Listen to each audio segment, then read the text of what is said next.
मुझको उनसे ए तालिब दामने करम मैंने जब से उनका थामा। माशाअल्लाह माशाअल्लाह। दामने करम मैंने जब से उनका थामा है।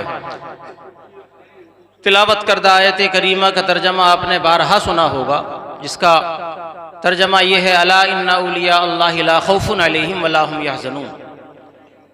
खबरदार, बेशक अल्लाह के वलियों को न कोई खौफ है और न उन्हें कोई रंज गम है। अज़ीज़ान मिल्लत इस्लामिया, ये इल्मुन नफ्स का मसला है कि जो ताकतवर होता है, पावर में होता है, उसे किसी का डर नहीं होता, और जो कमज़ोर होता है उसे ख़तरा होता है, डर महसूस होता है। अब अगर हदीस की रोशनी में ये बात साबित कर दी जाए कि अल्लाह के वली बहुत ताकत वाले हुआ करते हैं, तो ऑटोमेटिक मसला हल हो जाए। जी जी बेशक। हदीस पाक के अंदर आता है मन आदाली वलियन फ़क़द आज़नतुहु बिल हक़, कि अल्लाह तबारक व तआला फरमाता है कि जो मेरे वलियों से दुश्मनी रखे मैं उससे ऐलान जंग करता हूँ। बेशक। और आगे है कि मेरा बंदा फराइज के अलावा, फराइज से जितना मेरा कुर्ब हासिल कर सकता है किसी और अमल से नहीं कर सकता। बेशक। और उसके बाद फराइज को अदा करने के बाद जब वो नवाफिल को अदा करता है और नवाफिल को अदा करता रहता है, यहाँ तक कि उसकी इबादतों में दिन दूनी रात चौगुनी तरक्की होती रहती है, इजाफा होता रहता है, तो मैं उसे अपना महबूब बना लेता हूँ। फ़इज़ा अहबब्तुहु, और जब मैं उसे अपना महबूब बना लेता हूँ, फ़कुन्तु समअहु अल्लज़ी यस्मउ बिही व बसरहु अल्लज़ी युबसिरु बिही व यदहु अल्लती यब्तिशु बिहा व रिजलहु अल्लती यमशी बिहा, औ कमा क़ाल सल्लल्लाहु अलैहि वसल्लम। सुभान अल्लाह। औ कमा क़ाल। अज़ीज़ान मिल्लत इस्लामिया, तो अल्लाह तबारक व तआला फरमाता है कि जब मैं उसे अपना महबूब बना लेता हूं तो मैं उसके कान बन जाता हूं जिससे वो सुनता है, सुभान अल्लाह सुभान बन जाता अल्लाह हूं जिससे वो माशाअल्लाह। देखता है, मैं उसके हाथ बन जाता हूं जिससे वो पकड़ता है, मैं उसके पैर बन जाता हूं जिससे वो चलता है। सुभान अल्लाह। अज़ीज़ान मिल्लत इस्लामिया, जिन वलियों के हाथों में अल्लाह ताला की ताकत हो, जिन वलियों के ताकत हाथों में अल्लाह तबारक व तआला की अदा करता खुसूसी ताकत हो, उसकी अदा करता हमारे अंदर भी है, लेकिन खुसूसी ताकत हुआ करती है, वो खुसूसी पावर हुआ करती है, खुसूसी शक्ति हुआ करती है। जिन आंखों के अंदर अल्लाह तबारक व तआला की अता करता खुसूसी ताकत हो, तो उसके देखने का अंदाजा कौन लगा सकता है? जी जी बेशक। उसके चलने का अंदाजा, उसकी रफ्तार का अंदाजा कौन लगा सकता है? तो पता ये चला कि जब अल्लाह तबारक व तआला के वलियों के अंदर ये जो उनको अल्लाह ने फरमाया कि उन्हें कोई डर नहीं, उन्हें कोई रंजो गम नहीं, उन्हें कोई रंजो गम नहीं, उन्हें कोई डर नहीं, तो इस वजह से अज़ीज़ान मिल्लत इस्लामिया के चूंकि उनके अंदर जो है ताकत बहुत ज्यादा हुआ करती है, इसलिए वो अल्लाह तबारक व तआला के अलावा किसी से नहीं डरते। और उलमा बयान फरमाते कि हमारा दिल एक ही है, एक दिल है। मा जअलल्लाहु लिरजुलिन मिन क़ल्बैन, अल्लाह ने इरशाद फरमाया एक दिल है हमारा। इस दिल के अंदर अगर जिसने खुदा का डर बिठा लिया वो किसी चीज से नहीं डरे। हक है, हक है। सुभान। जिसने खुदा का डर नहीं बिठाया वो सबसे डरे। बहुत अच्छी बात कही है। जिसने अल्लाह का डर अपने दिल में नहीं बिठाया वो हर चीज से डरेगा, और जिसने अल्लाह का डर अपने दिल में बिठा लिया वो किसी से नहीं डरेगा। इसलिए अल्लाह के वलियों को किसी का डर नहीं होता और न उन्हें कोई रंजो गम हुआ करता है। अज़ीज़ान मिल्लत इस्लामिया, औलियाए किराम, एक लोहे को आप आग में डालिए, थोड़ी देर के बाद आग उसमें अपना असर दिखा देती है, रंग भी अता कर देती है, अपनी कैफियत भी अदा कर देती है, यहां तक कि जो काम आप आग से लेना चाहते हैं उस वक्त वो कुछ न कुछ उससे भी काम लिया जा सकता है। तो अज़ीज़ान मिल्लत इस्लामिया, जब ये औलियाए किराम मुजाहिदात की भट्टी में नफ्स कुशी करते हैं, अल्लाह तबारक व तआला की बारगाह में रियाजत व इबादत करते हैं, ज़ुहद व इत्तिका की मंजिलों को तय करते चले जाते हैं, कोई ईशा के वजू से 40 साल तक फजर की नमाजें पढ़ रहा है, यही गौसे आजम रोजाना ईशा की नमाज पढ़ने के बाद रोजाना 15 साल तक मुसलसल रोजाना कुरान मजीद की तिलावत करते हैं और रोजाना खत्म कुरान पाक नमाजें नवाफिल में अदा किया गया। बेशक बेशक। मिल्लत इस्लामिया, तो इन मुजाहिदों से और रियासतों की वजह से ना औलियाए किराम को अल्लाह तबारक व तआला ने ये मरातिब दिए हैं। बहरहाल जब ये औलियाए किराम मंजिलों पे मंजिलें तय करते चले जाते हैं तो हैवानात, नबातात, जमादात पर इनकी हुकूमत चला करती है। बेशक। यहाँ तक कि अनासिर अरबा पर भी इनकी हुकूमत चला करती है। आग, पानी, मिट्टी, हवा इनके जेरे फरमान हुआ करते हैं। हजरत उमर फारूक आजम का दौरे खिलाफत है। एक मरतबा एक पहाड़ी आग नमूदार हुई और वो आबादियों की तरफ बढ़ती चली जा रही थी, आबादियों की तरफ बढ़ती चली जा रही है। हजरत उमर फारूक आजम को पता चला। हजरत उमर फारूक आजम खुद नहीं गए, बल्कि हजरत अबू मूसा अशअरी रज़ी अल्लाह तआला अन्हु को या हजरत तमीम दारी रज़ी अल्लाह तआला अन्हु को, इन दोनों हजरात में से किसी एक को अपना कुर्ता या चादर लेकर के भेजा और कहा जहां आग हो ये आग उसको दिखा दे। जैसे ही ये हजरात लेकर के गए इनमें से कोई एक और हजरत उमर फारूक आजम की चादर दिखाई, आग उल्टे कदम वापस चली। जब उनकी इस्तेमाल करदा चादर के अंदर ये तासीर है तो फिर क्यों ना उनकी सूरत को देख करके क्यों ना अपना रास्ता बदल देगा। अज़ीज़ान मिल्लत इस्लामिया, इसी तरह से आपका दौरे खिलाफत एक मरतबा ज़लज़ला आया, जमीन हिलने लगी, जमीन कांपने लगी।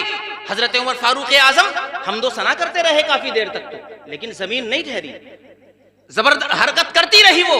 अब हजरत उमर फारूक आजम को जलाल आ गया और आपने अपना दुर्रा उठाया और दुर्रा उठा करके जमीन पर मारा और कहा अकिर्री अलम आदिल अलैके, अकिर्री अलम आदिल अलैके, ठहर जा, क्या मैंने तेरे ऊपर इंसाफ नहीं किया है? ठहर जा, क्या मैंने तेरे ऊपर इंसाफ नहीं किया है? क्या मैंने जुल्म किया है? तो रिवायत में है इजालतुल खिफा के हवाले से फस्तक़र्रत मिन वक्तिहा, उसी वक्त जमीन ठहर गई, उसी वक्त जमीन साकिन हो गई। तो जमीन जिनके कब्जे में अल्लाह तबारक व तआला दे देता है, हवाओं पर जिनकी हुकूमत हुआ करती है, तो उनको हम कैसे कह सकते हैं अपने जैसा? जब एक वली को अपने जैसा नहीं कह सकते तो नबी को अपने जैसा कह सकते? जी बेशक। एक वली की जैसी करामतें आप नहीं दिखा सकते, एक नबी के जैसे, एक वली के जैसे हम नहीं बन सकते। आम इंसान, आम मुसलमान तो नबी की तरह कैसे बन सकते हैं? अज़ीज़ान मिल्लत इस्लामिया, तो हजरत गौसे आजम रज़ी अल्लाह तआला अन्हु के हवाले से ही जलसा मुनाकिद किया गया, औलियाए किराम के हवाले से मुनाकिद किया गया। शेर क़ादरियत तशरीफ फरमा है। मेरा इरादा तो नहीं था, लेकिन क़ारी यूसुफ साहब कह रहे हैं कुछ देर बोलना है। बहरहाल दुरूद पाक सुनाए अल्लाहु रब्ब मुहम्मदिन सल्लल्लाहु अलैहि वसल्लम नहनु इबादु मुहम्मदिन सल्लल्लाहु अलैहि वसल्लम। मैंने अभी जो शेर पढ़ा था उसके हवाले से हजरत गौसे आजम रज़ी अल्लाह तआला अन्हु 18 साल तक गीलान में इल्म हासिल करते रहे। माशाअल्लाह माशाअल्लाह। 7 साल की उम्र में कुरान पाक हिफ्ज़ कर लिया। किसी ने पूछा हजरत ये बताइए आपको अपने वली होने का इल्म कब हुआ? इस चीज को जरा गौर से सुनेंगे, वली होने का इल्म कब हुआ? तो फरमाया मेरी 10 साल की उम्र थी जब मैं मकतब में पढ़ने जाता था। हाफिज कुरान तो हो ही गए थे, मजीद तालीम हासिल करने जा रहे थे। तो फरमाते हैं जब मैं मकतब में पहुंचता था तो मुझे गैबी आवाज आती थी, इफ्सहू लिवलिय्यिल्लाह, अल्लाह के वली के लिए जगह छोड़, सुभान अल्लाह माशाअल्लाह, अल्लाह के वली के लिए जगह कुशादा कर दो। हजरत गौसे आजम को 10 साल की उम्र में अपने वली होने का इल्म हो गया, हाफिज हो गए, पैदाइशी वली, और फिर मजीद इल्म हासिल कर रहे हैं। लेकिन अल्लाह के वली होने का इल्म भी पता चल गया कि मैं अल्लाह का वली हूँ, फिर भी इल्म हासिल करना नहीं छोड़ा। माशाअल्लाह माशाअल्लाह, बहुत अच्छा पैगाम है, बहुत अच्छा पैगाम। बगैर पढ़े लिखे लाल पीले रुमाल डाल करके बन गए पीर। पढ़ना जरूरी है मियाँ, वरना शैतान खिलौना बनाएगा अपना। सही बात है, शैतान के खिलौने होते हैं ये, पीर नहीं होते ऐसे। अच्छा पैगाम हुआ करते हैं, बहुत अच्छा पैगाम। गौसे आजम जिनका दम भरते हो, जिनकी 11वीं 3-3 बजे तुम बना रहे हो, तो समझ रहे हैं, तो उनको, उनके बारे में भी तो तुम गौर करो ना, उन्होंने क्यों इल्म हासिल किया। अरे हम जैसे लोग जो है 10 साल में 9-10 साल में मौलाना बन जाते हैं। और एक पैदाइशी वली, पैदाइशी वली, तो उसकी ज़हानत कैसी रही हो। सुभान अल्लाह। 11 साल गीलान में इल्म हासिल करते रहे कुरान पाक हिफ्ज़ करने के बाद। 11 साल में कितना इल्म हासिल कर लिया होगा? यकीनन बहरुल उलूम बन गए जी, सुभान अल्लाह, यकीनन बहरुल उलूम बन गए होंगे। लेकिन इल्मी समंदर एक ऐसा हुआ करता है कि बहरहाल इसकी जो है वो था बहुत ज्यादा गहरी है। बेशक हजरत गौसे आजम रज़ी अल्लाह तआला अन्हु फिर कहाँ जाते हैं? फिर पहुंचते हैं कहाँ पर? बगदाद शरीफ, मरकज़े इल्म व फन, मरकज़े आलम इस्लाम। वहां पहुंचते हैं और वहां जाकर के इल्म हासिल करते रहते हैं, इल्म हासिल करते रहते हैं। कितना इल्म हासिल कर दिया किया? फरमाते हैं दरस्तुल इल्म हत्ता सिरतु कुतबा वनिलतु साद मिन मौलल मवाली। मैं इल्म हासिल करता रहा, इल्म हासिल करता रहा, यहां तक कि कुतुब बन गए। माशाअल्लाह, सुभान अल्लाह। वनिलतु साद मिन मौलल मवाली, और मौलल मवाली की तरफ से, उसकी इनायतों से मैंने नेक बख्तियों को पाया। समझ रहे हैं अज़ीज़ान मिल्लत इस्लामिया? आसान नहीं है, इश्क का दरिया है। हाँ, बहरे विलायत में गोता ज़नी करना हर किसी के बस की बात थोड़ी है। तो बहरहाल अज़ीज़ान मिल्लत इस्लामिया, हज़रत गौसे आज़म जब बगदाद शरीफ में इल्म हासिल करते रहे, वहां भी इल्म हासिल किया, लेकिन चूंकि अजम के रहने वाले, अजमियुन नस्ल थे ना, अरब के रहने वाले नहीं थे। गालिबन आजकल ये इलाका शायद ईरान में आता होगा, ये गीलान गालिबन आजकल के हिसाब से ईरान में आता होगा। तो बहरहाल अजमियुन नस्ल थे। एक मरतबा हुजूर गौसे आज़म रज़ियल्लाहु तआला अन्हु के ख्वाब में आक़ाए कौनैन सल्लल्लाहु अलैहि वसल्लम तशरीफ लाते और कहते, बेटे वाज़ व नसीहत किया करो, उदउ इला सबीली रब्बिका बिल हिकमति वल मौइज़तिल हसना, तकरीर किया करो, लोगों को वाज़ व नसीहत किया करो। तो फरमाया कि मैं अजमियुन नस्ल हूँ, ये अरब के बड़े बड़े फुसहा बुलगा यहाँ पर मौजूद है, मैं इनके सामने कैसे बोल सकता हूँ। तो अल्लाह के रसूल सल्लल्लाहु अलैहि वसल्लम ने इरशाद फरमाया, बेटा अपना मुंह खोलो। ख्वाब में मुंह खोला हजरत गौसे आज़म ने और हुजूर सल्लल्लाहु अलैहि वसल्लम ने लुआब दहन डाला। एक मरतबा नहीं, 7 मरतबा लुआब दहन से मुशर्रफ हुए हजरत गौसे आज़म रज़ियल्लाहु तआला अन्हु। और फिर इसी तरह से एक रात हजरत शेर खुदा आ जाते हैं। सुभान अल्लाह। पहले मदीनतुल इल्म ने डाल दिया, अब बाबुल इल्म आ गए। माशाअल्लाह। पहले मदीनतुल इल्म ने लुआब दहन डाला है, अब बाबुल इल्म हजरत अली आ जाते हैं और कहते, तकरीर किया करो, लोगों को वाज़ो नसीहत किया करो, तुम जैसे वाइजों की जरूरत है दुनिया को। तो बहरहाल हजरत गौसे आज़म ने वहां पर भी यही कहा, मैं अजमियुन नस्ल हूँ, अरबियों के सामने कैसे बोलूं। बहरहाल हजरत अली ने भी लुआब दहन डाला, लेकिन 6 मरतबा, तवज्जो 6 मरतबा। हजरत गौसे आज़म कहते हैं, मैंने ख्वाब ही में पूछा आपने 6 मरतबा क्यों डाला, हुजूर सल्लल्लाहु अलैहि वसल्लम ने 7 मरतबा डाला। तो हजरत गौसे आज़म फरमाते हैं, हजरत अली ने फरमाया, मैंने 6 मरतबा इसलिए डाला है ताकि कोई अली और नबी को बराबर न समझने लगे, अली और नबी को कोई बराबर न समझने लगे। सुभान अल्लाह, माशाअल्लाह। अज़ीज़ान मिल्लत इस्लामिया, तो बहरहाल हजरत गौसे आज़म का मकाम बहुत बुलंद बाला है, बहुत बुलंद बाला आपका मकाम है। और एक मरतबा हजरत ख्वाजा गौसे आज़म के ज़माने में जो बादशाह था, अब्बासी खलीफा मुस्तंजिद बिल्लाह होता था, वो 10 दिरहमों की थैलियां लेकर के हजरत की बारगाह में, हुजूर नजराना कबूल फरमा ले। हजरत ने कहा, नहीं मुझे नहीं चाहिए, ला हाजत, मुझे नहीं। लेकिन वो इसरार करता रहा, उसने कहा नहीं हजरत कबूल कर लीजिए। हजरत इंकार करते रहे, लेकिन उसे अपनी अब तौहीन महसूस हुई, अरे साहब हमारा नजराना कबूल नहीं हो रहा, हमारी बात नहीं मानी जा रही। उसने कहा, नहीं आपको हमारा नजराना लेना पड़ेगा। अब हजरत गौसे आज़म को भी जलाल आता है और फरमाते हैं, अच्छा तुम अपनी खिलाफत का ज़ोम में हमें रोब दिखा रहे हो अपना। हजरत गौसे आज़म ने 2 थैलियां उठाई और 2 थैलियों को उठाने के बाद उसको निचोड़ना शुरू कर दिया। हालांकि दिरहम को ऐसी चीज नहीं जिसको निचोड़ा जा सके, लेकिन वली तो वली होते हैं। उन्होंने उसको निचोड़ना शुरू किया और जब निचोड़ा तो उसके अंदर से खून निकल रहा था, गरीबों का खून चूसा। हजरत गौसे आज़म ने फरमाया, वइज़्ज़तिल माबूदी लौला हुर्बतु इत्तिसालिही बिरसूलिल्लाहि सल्लल्लाहु अलैहि वसल्लम लतरकु दमा हत्ता यजरी इला मंजिल।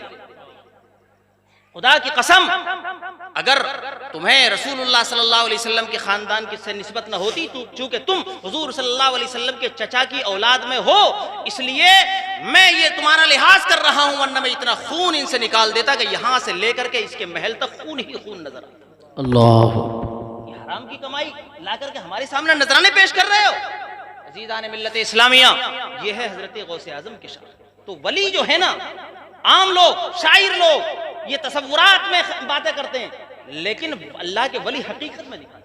हकीकत बेशक। इलाहाबादी ने तसव्वुर में कहा था एक बार गालिबन, तो कि वहाँ एक कोतवाल साहब ने बड़ी उम्दा मंजिल मकान बनवाया वहाँ पर, गालिबन इलाहाबाद में, ये कहा तो बहुत सारे SDM और ये वो सबको बुलवाया, अकबर इलाहाबादी को बुलाया कि अकबर इलाहाबादी ने अगर हमारी कोठी की शान में 2-4 शेर कह दिए तो फिर हम उन्हें लिखवा देंगे और सब लोग अपना हमारी जो है कोठी की शान और शौकत में 4 चांद लग जाए। बहरहाल अकबर इलाहाबादी गए, बड़े तंजिया शायर थे, तंज में बड़ी अच्छी नसीहत कर दिया करते थे वो। बेपर्दा मुझको आई नजर चंद बीवियां, अकबर जमी में हैरत कौमी से गड़ गया। कितना अच्छा शेर है वो, बिल्कुल सादा। बेपर्दा मुझको आई नजर चंद बीबियां, यानी चंद औरतें, अकबर जमी में गैरत कौमी से गड़ गया। बहुत अच्छा शेर है, इस्लाही शेर है। तो बहरहाल हजरत अकबर इलाहाबादी सब ने खूब तारीफें की हैं, चापलूसों की हर जमाने में जो है वो खूब रहे हैं, तो खूब तारीफें की, कोतवाल साहब की ऐसी है और ये है और वो है। बहरहाल जब अकबर इलाहाबादी का नंबर आया तो कहा, ये कोठी जो तुमको नजर आ रही है, ये कोठी जो तुमको नजर आ रही है, ये अपनी अदाओं पर इतरा रही है, ये अपनी अदाओं पर इतरा रही है। मगर इसके गमले के फूलों को सूंघो, मगर इसके गमले के फूलों को सूंघो तो खूने गरीबा की बू आ रही है। अल्लाह अकबर, क्या बात है, वाह वाह वाह वाह वाह वाह। हैं? बिल्कुल ही हलाल की कमाई हो ना इनकी तो। हाँ हाँ, कि खून है गरीबा की बू आ रही है। तो अजीज़ान मिल्लत इस्लामिया, अकबर इलाहाबादी ने सिर्फ एक तसव्वुर पेश किया, वहां कोई वो नहीं आ रही थी बू वगैरह, लेकिन एक तसव्वुर था, उनका तसव्वुर पेश कर दिया। शायर का ख्याल होता है, तसव्वुर होता है, लेकिन हजरत गौसे आजम ने हकीकत में दिखा दिया। बेशक बेशक। दिखाया कि नहीं दिखाया हकीकत में। बहरहाल अज़ीज़ान मिल्लत इस्लामिया, शेर क़ादरी जैसे मुकर्रिर के सामने बोलना ये मैं समझता हूँ ज़्यादा मुनासिब नहीं है। बस मैं आखिर में नहीं हजरत, बस आखिर में एक शेर सुनाता हूँ जिसमें हजरत गौसे आज़म की विलादत और उनकी तारीख़ पैदाइश, तारीख़ वफ़ात भी सब आ जाएगी सिमट करके, और कुल मुद्दत उम्र भी उसमें शायर ने पेश कर दी है। ये उसका कमाल है। शायर कहता, इन्न बाज़ल्लाहि सुल्तानुर रिजाल, इन्न बाज़ल्लाहि सुल्तानुर रिजाली जा फी इश्क़ि व मात फी कमाली, जा फी इश्क़ि व मात फी कमाल। बेशक अल्लाह तबारक व तआला, अल्लाह का वली, लोगों का बादशाह, इश्क में आया, कमाल में मर गया। हजरत इश्क एक 470 नंबर और भी कलिमात के हो सकते थे, लेकिन शायर की को दाद दीजिए कि वो लफ्ज़े इश्क से गोया हजरत गौसे आजम रज़ी अल्लाह तआला अन्हु के पैदाइशी वली होने की तरफ भी इशारा हो गया। 470 बहुत सारे कलिमात के नंबर निकाले जा सकते हैं, लेकिन शायर कहता है कि गौसे आजम इश्क में आए। किसमें आए? इश्क में आए। ऐन के नंबर होते हैं 70, शीन के नंबर होते हैं 300 और काफ के नंबर होते हैं 400, सब मिलाकर के 470 हो गए। यानी हजरत गौसे आजम 470 हिजरी में पैदा हुए। ये मकसद है सुभान अल्लाह, माशाअल्लाह। इश्क में आए यानी 470 हिजरी में पैदा हुए, व माता फी कमाल, और कमाल में इंतकाल कर गए, कमाल में इंतकाल कर गए। मतलब ये है कि कितना हो गया, 91 साल गालिबन हो गया इसका। काफ के 20 और मीम के 40, कितने हो गए? 60 है, और लाम के जो है अपना 30, तो 90, और अलिफ का 1, 91 साल की उम्र बता दी कि हजरत गौसे आजम रज़ी अल्लाह तआला अन्हु कब इंतकाल कर गए? कमाल में इंतकाल कर गए। सुभान अल्लाह। ऐसे 91 नंबर बहुत सारे कलिमात के निकाले जा सकते हैं, लेकिन शायर ने यहाँ पर भी कमाल किया है कि लफ्ज़ कमाल को पेश करके हजरत गौसे आजम रज़ी अल्लाह तआला अन्हु के कमाल की तरफ इशारा कर दिया। और वो कमाल कि मज़राए चिश्तो बुखारा हो इराक़ व अजमेर, माशाअल्लाह, मज़राए चिश्तो बुखारा हो इराक़ व अजमेर, कौन सी किश्त पे बरसा नहीं झाला तेरा। ऐसा कमाल है गौसे आजम का, कौन सी किश्त पे बरसा नहीं झाला तेरा। खैर, अल्लाह तबारक व तआला की बारगाह में दुआ है कि मेरे इन कलिमात में अगर क़स्दन ये सफ़र कोई गलती हुई उसको माफ़ फरमाए। आमीन। व आखिरु दावाना अनिल हम्दुलिल्लाहि रब्बिल आलमीन। अस्सलामु अलैकुम।